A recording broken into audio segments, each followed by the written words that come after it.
A reading from the Holy Gospel according to Luke.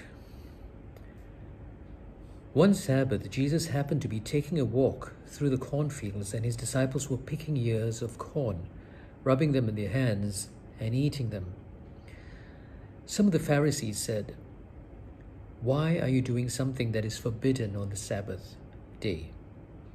Jesus answered them, "So you have not read what David did when he and his followers were hungry, how he went into the house of God, took the loaves of offering and ate them, and gave them to his followers, loaves which only the priests are allowed to eat. And he said to them, the Son of Man is master of the Sabbath." The Gospel of the Lord.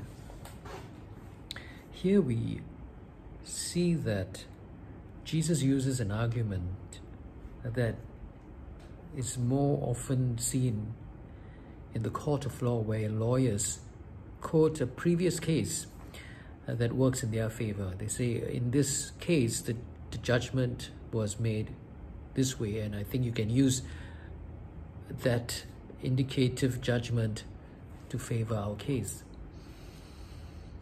But is this the way we should argue, or we should fight a case? I seriously don't think so. The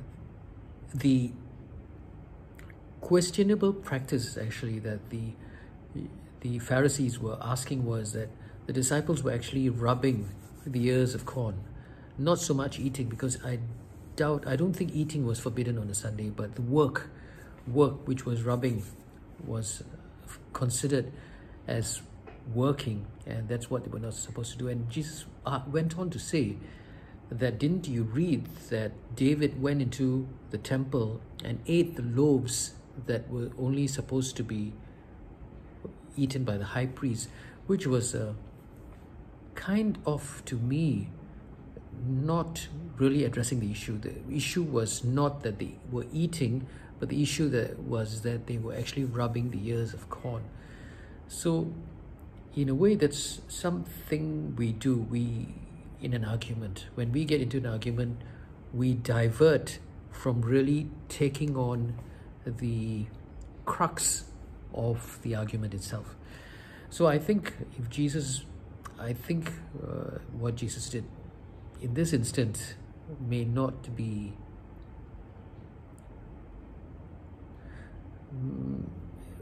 be the correct way of taking an argument. I don't know why he did that. And then he goes on to say that the Son of Man is Lord over the Sabbath.